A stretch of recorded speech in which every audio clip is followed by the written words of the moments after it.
journey. My name is Michelle Meinecke and I'm the Director of the Energy Transition Dialogues at Gulf Intelligence, and I'm very glad to have three excellent speakers with me today.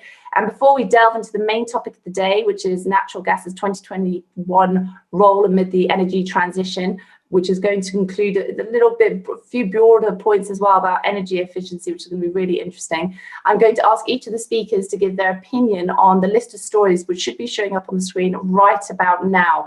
And what I'm really keen to hear is which story you've chosen and why you think it's so impactful. First up is Chongji. He is Head of Energy and Utilities Practice in Asia Pacific at Arthur D. Little. Welcome, and please tell us which story jumps out at you. Great, thanks Michelle, and thanks for inviting me back here. The story I'd like to talk about is the circular approach to renewable energy, the third on the bottom there. Why I chose that, I think it's one of the topics where we've been discussing for quite some time in terms of circular economy, circular approach, but there's a topic that perhaps is not yet discussed in length, is what do we do with the battery once it's finished, the end of life. I mean, that is used for storage. What about solar panels? The materials that goes into all this, what do we do with it? Can we recycle, reuse, and repurpose for it? So a lot of the clients we're discussing with are now looking at this in the next 10 years of their corporate strategy to understand using renewables is great, and it's all the hype. But what do we do at the end of that? And this is quite a big hot topic right now.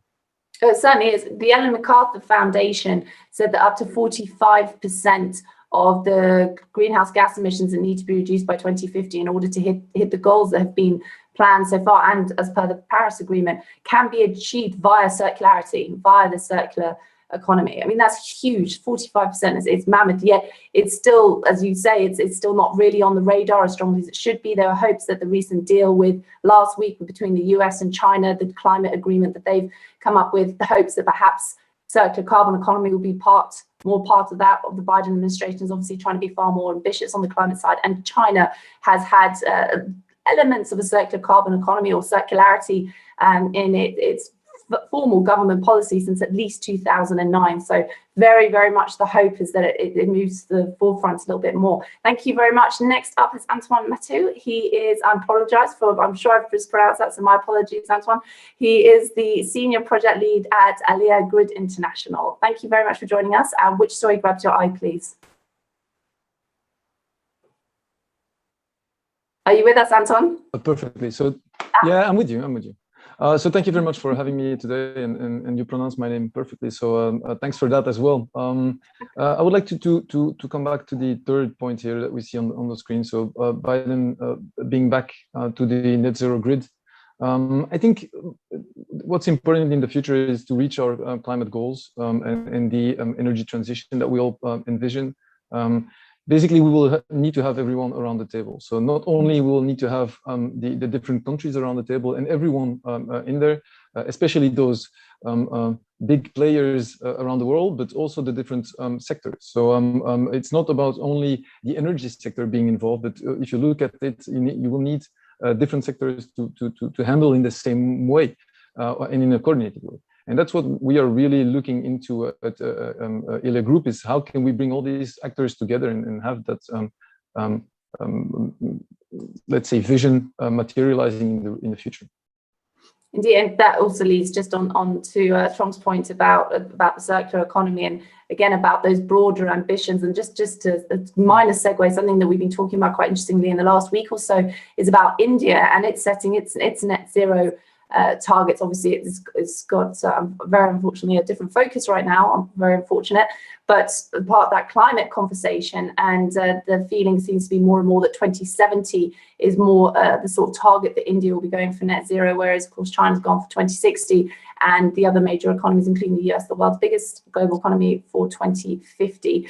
So it would be very interesting to see what impact the US has ramped up energy, especially following Earth Day last week on the 22nd of April, when Biden convened, I believe it was 40 world leaders to have a climate conversation. And that's the sort of momentum that he promised on his campaign trail, not just to do work domestically, but also to really ramp up the US's positive influence on the global climate stage. So that's a great story. Thank you very much. And last but not least, we have Amjad Kashman, who is a specialist in all things energy. Which story is flashing in neon lights out at you, please, Amjad? Yeah, good afternoon, Michelle. Thank you so much for inviting me. And as always, it's my pleasure to be part of your sessions. So actually, for me, it was the first headline: EU can't go net zero without natural gas. And of course, it's in line with our topic today. Actually, this is not totally new. Even previous investment plans in the European Union have highlighted the role of low carbon gas. So it's not directly gas here. They set new requirements, lower gas emissions than the industry standards. So basically what they are aiming to is to initiate this new innovative technologies, for instance, mixing natural gas with hydrogen or gas power plants coupled with carbon capture and storage. So this is, of course, gonna shape the energy sector in Europe for the coming years, and it might also have a global impact.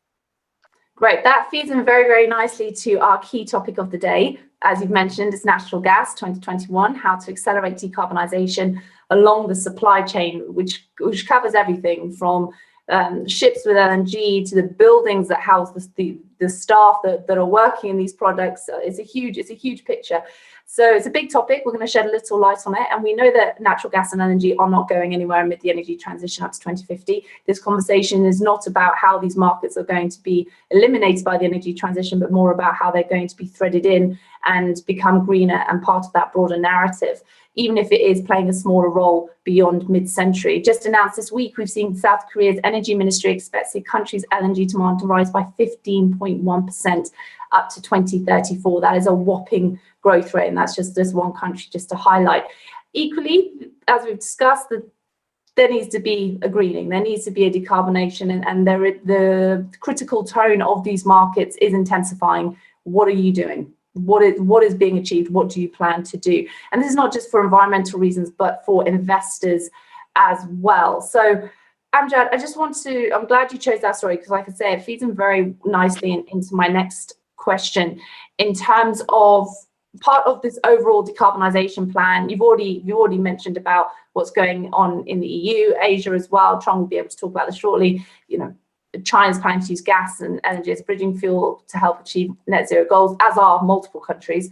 But it's a big part. I think we're planning to see 150% increase in China's LNG terminal growth. Huge, absolutely huge. So Amjad, what do you see for the rest of this year? We've got 8 months left. What would you see on your wish list for this market to increase its decarbonisation? What do you want to see?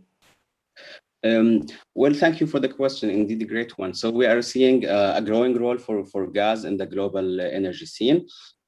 Beyond its normal playgrounds, for example, heating or industry. Now it's having a more important role in the power sector. For instance, the International Energy Agency, they expect the global capacity of gas power plants to increase over the next 5 years with more than 100 gigawatt of capacity. So that's tremendous. And actually, it's the only source. It's the only source, fossil fuel sources that will keep growing in the power sector. So in terms of what the industry needs to do, so the main disadvantage or drawback currently of the whole gas sector, and why some are skeptical about its role in the energy transition, is methane emissions. So this is a very critical issue. It's normally hidden. It's one of the taboo topics, not really talking about that much. A bit like NOx. Exactly. It's another one that seems to be quite quiet. So it's true at the end, at the consumption point, gas is the most efficient fossil fuel. It has the lowest emissions. But if we track the whole cycle, if we track what happens during the production, transportation, and so on, methane leakage is still a main disadvantage and actually a threat to reach climate goals.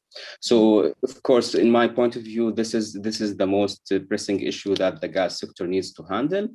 Next comes to that is to open a new areas where natural gas can be used. You have mentioned LNG and bunkering.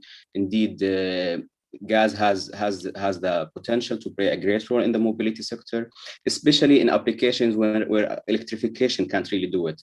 So we are talking about like shipping sector, bunkering, fueling huge ships, and at the same time, already we are seeing some applications, mainly in China and also here in Europe, in Germany, to fuel a larger truck with LNG. So in my point of view, these are the two main items that the industry should focus on. And maybe later on, we can focus also on what role natural gas can play in the power sector itself. Indeed, on that methane side, Trung, do you feel in the Asia Pacific, do you feel that there's enough awareness of this and there's enough awareness of the need for decarbonisation in this market? What sort of progress are you seeing? Yeah, for sure, Michelle. I mean, aside from the larger players in China and Japan, Korea, and that, gas is going to be quite a force to play with in Southeast Asia. One thing about the decarbonisation, the gas in Southeast Asia, is the fact that there is enough on the ground. You can produce it, but because of things like methane and high concentration of carbon dioxide, what do you do with that once you want to drill it and produce it? So they're left in the ground still. So what that means is you need to unlock these gas fields, but also do something with the carbon dioxide. And there are new businesses now you can convert. So the CCU discussion is quite prevalent. And this is where a lot of the oil and gas companies are now investing quite heavily to convert carbon dioxide into a product they can use, like cured cements or other products. I mean, 10 years down the track, you'll have carbon nanotubes, for example, as well. So things like that is where a lot of the players within the region are considering in the R&D space, in the innovation space, and how the gas fields are being produced where they've got high contaminants. How advanced are those conversations? You say they're considering them at the moment. Is it at the stage that you're seeing a mainstream push of money being put towards it, and these projects are actually going ahead, or is it still more in theoretical phase for the mainstream? Good question. So in the international oil companies like the Shells and the Totals of the world, they're quite advanced in the way they have invested. A lot of the companies that will probably bring the carbon dioxide back into the field and extract the oil and gas out. With Southeast Asia, it's not so possible given the reservoir, but there are a lot of research institutes that are pumping through money into this. A lot of governments are doing so. So I would say it's early stage. It's probably another 5-10 years before we really see something within the Southeast Asia region. Do you think that's too long, 5-10 years? Yes and no, because in Southeast Asia, there is also, we don't have the carbon tax or the credits, that Australia, the US, the Europeans will have. And so we've still got a long way to go in terms of getting the decarbonization. And so when we talk about 2050, we may not really get there like the rest of the world. And we could be looking at similar to China 2060. So gas is relatively cheap as well as the oil at the moment, right? So is the transition really going to change much like the Western world compared to Asia? Okay, I want to follow up on that pricing point in a bit as well, because I'd be keen to know how that's affecting decarbonisation plans as well. Anton, if I can just ask you, I mean, we started this talking, obviously natural gas 2021 and so on, but it is a holistic conversation, this decarbonisation of supply chains, and that includes, like I said, everything from wellheads to buildings to shipping. It's a huge picture. So from your perspective, when it comes to buildings and the energy efficiency in buildings, what can operators in this space be proactive about doing? Well, the thing is, what we see is that the price of the material of the investment is going to go up. So if you want to see buildings becoming more efficient and contributing to the energy transition here, becoming a decarbonized society, we will have to look at other solutions as well. And in the end, it's about finding a positive business case, not only for the building operators and the promoters, contractors, but also for the people living inside those buildings, that the comfort levels remain the same. So if on one side investments are getting higher, maybe we can work on the energy efficiency through the installation of smarter buildings and working on that. So personally, I really believe in the value that lie in those smart buildings, knowing that 40 to 50% of the consumption lies in larger buildings in the world. And so if we can reduce that, that will greatly contribute to the energy transition. I would like to come back to the previous question as well, if you don't mind, Michelle. I think there is another application for, and I'm coming from the power sector, so that's why I would like to focus on that as well. The sector coupling and the use of gas in the power sector will increase in the future. So we're talking here about power to gas, power to X, but also about storage. The way of transporting or energy today through our lines or cables is maybe not the most efficient, and that's really something that other peers in the world from other utilities are really looking into. How can we keep as much as energy in the smallest molecule and electron that we transport to in the end reach the consumers? So that's something that we see as an application and a trend for the future, and also for gas. Well, just before we go to the survey question, I just want to ask you, Anton, what sort of potential results of those studies do you think could come through? What are some of the ideas to make that more efficient in that nexus at the moment? Could you just walk us through a couple, please? Some examples of the applications. You mean about power and gas? Yes, please. Yeah, well, that's something that is under investigation, not only just in Belgium and Germany, where I come from, but also elsewhere in the world. If you can actually use gas to store your energy that you produce on one side, and transport that energy through gas to the other production point or consumption point, and transform that again into electricity, that's something that will probably help us going further in the power sector. No, absolutely. Right, let's bring up that survey question, please. It's very short and an easy question. I suspect it's the sort of question you'll know the answer to immediately. Is enough being done to decarbonize LNG supply chains in 2021, yes or no? Of course, this is not an overnight success to decarbonize a whole supply chain of a major globally traded commodity market. It does not take 2 seconds. So the question isn't, is it being decarbonized this year, but are the right steps in place? Is that level of acceleration steep enough to get it there? Now, of course, again, this is a global market. Every area, we've already touched on 2 or 3 areas worldwide, and every region's going to have its different rate of pace. Amjad, before we get those answers through, I'm keen to hear what's your opinion, please? Well, to be frank, I think if we are talking about the short-term industry and the trading and so on, when it comes to LNG, decarbonization is not it's not part of the discussion till now. So if we are talking on the very short term, it's more about price discovery, where to ship your natural gas, how to minimize your extraction cost, and how to make liquefaction of gas easier and cheaper. And also, I think the challenge becomes that it's more, as you mentioned, it's a global industry. So what is the jurisdiction? Who has the right to enforce maybe certain rules and so on? So I believe there is still a lot to be done in that field. Okay, what about you, Trung? Do you agree? Yeah, I definitely agree. I mean, we've still got a long way to go. It won't happen overnight, like you said.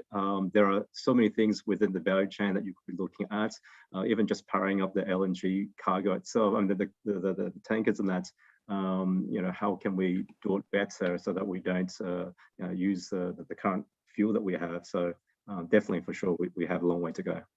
There's an interesting project. One of the US's biggest LNG exporters is planning to provide customers with cargo emission tags per LNG cargo produced at its Sabine Pass terminal in Louisiana and Corpus Christi liquefaction terminal in Texas from next year. And the idea is that these tags quantify the estimated greenhouse gas emissions. Estimated is probably the worrying or the troublesome word in that sentence, but of each LNG cargo. So along that chain, so from the wellhead to the cargo delivery point, and that's obviously that's an innovative step that has been theorized for years. I started hearing about these carbon tags in this sort of market about 10 years ago, and I certainly wasn't the first to hear about them, so they must have been around for quite a while. But now these are actually feeding through into operators from next year, which is fantastic. So let's see the answer to that survey, please, and let's see, we're on the more of the optimist or the no. Right, 78%. Antoine, do you agree with that? Do you feel, in terms of what you've seen with the energy efficiency and the efforts being done by utilities in gas and power, as you say, is your speciality? Do you see that answer being fair? Yeah, I think it's fair. There's sufficiently been done? Probably not. Is the sector working hard to get there? I think so too. And you can see, as my two colleagues here around the table said, there's an acceleration. There's things that are moving on. But on the other side, also the technology that has been that we use now, and especially the digitalization of the whole sector is going to bring that or materialize that, realize our ambitions into decarbonizing the whole value chain. But as Frank said, the value chain is long, different elements that you can play on, and okay, which one is the most valuable for the moment? Indeed, and utilities, Antoine, aren't always considered the most the best fast movers due to their size, their market position, asset intensive legacy as well. How do you see them evolving, becoming drivers of the energy transition? What are any hurdles that they may face? Well, the thing is, facing. Utilities are not known as being the most agile companies in the world, and of course, the role has been essential in the past. We see also that they can remain relevant also in the future. The main challenge is that they will have to transform, and transformation is now. As I said, acceleration is here. We've seen acceleration in other sectors as well before. Just like the financial sector, for example, it's our turn now to accelerate. And the challenges are there not only in terms of the whole discussion around becoming a data-driven organization, which is a challenge for a utility, because we're people that work on the field, and becoming data-driven, more looking at the ICT side of it is something. But also looking at the competencies. We really have to rethink the whole culture around our talents and which are the competencies that we need around the table to transform like that. But it's the biggest transformation ever for the utilities and for our sector. But we'll get there, and I really trust that we can remain relevant in the future as well. Do you have any examples that spring to mind of positive disruption or positive progress that's been made that reassure you that, like you say, that it can be relevant for the long term, this huge sector? Maybe I can give you an example. In the past, utilities and our sector has been quite focused on itself and looking inside in terms of, okay, what we want to develop and looking at the solutions that we would like to see evolving. What we see is that there's more and more needs coming from, and that's what also digital technologies bring, is that individuals have more and more decision power, and we're looking at that consumer centricity a bit more in the utility sector. And through that, what you need to do is broaden up your horizons. You need to have your ecosystem working better, increasing your listening skills towards what the consumers really want and what they expect as services from our side, not only in the power sector, but in all different sectors that the different utilities can address. And that's something that we're looking at. So within this ecosystem, looking at really deep problems that we can solve, which ones have the biggest value, and start from scratch, from the smallest one, solving those issues for the end consumer, and building on that. Well, from the consumer's point of view, it's a tool list, isn't it? They want ultra efficiency, they want ultra ease, they want increased reliability.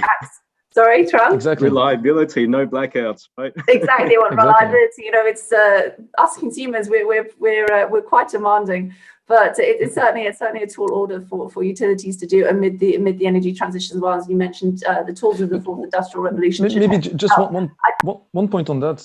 Please. Well, one point on that, Michelle, just most of the times we also always focus on efficiency and we look at, okay, what would the cost be for the end consumer? We don't have to forget that the efficiency that we can gain, for example, in those buildings, it's quite high on local level. But if you look at what you can gain from exposing flexibility to the different markets and getting some value from that, there is some value that we need to find, and by aggregation, it's feasible. But there's other value for people. Decarbonization is one. Social value as well. Imagine if you can share your energy or your excess energy from roof panels, you can share that with your family members or people in need. That would be actually the value that people are looking at. Indeed, indeed, and I think there's some people in Texas who would certainly agree with you in terms of quite a few points, and as Trung just mentioned, on the reliability front, and there is that social impact as well.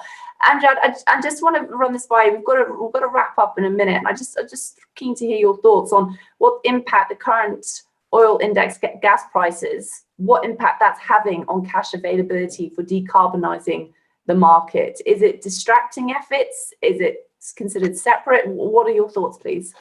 Well, before answering your question, actually, I just want to highlight a recent trend that more and more oil indexed gas contracts are becoming from history. So yeah, because we have much more liquid benchmarks. We have TTF and JKM, for example, in Asia. Now, most of the contracts are to be indexed with the spot market. So that's one thing. About your question, mostly. Well, let's remove oil index from the question. Let's just go with gas prices then. Yeah, about gas prices. So what it would mean? It would mean volatile market. So we have the price would be very, very fluid, and basically just following the spot market and what pressing issues are affecting the supply and demand balance. Excellent. Thank you very much. I have several more questions, but we've run out of time, unfortunately. So hopefully you'll all be able to join us again. I think we've covered quite a bit in a short amount of time. So thank you very much, Amjad. Thank you very much, Trung. And thank you very much, Antoine. And hope to see you again soon. Thanks, Michelle.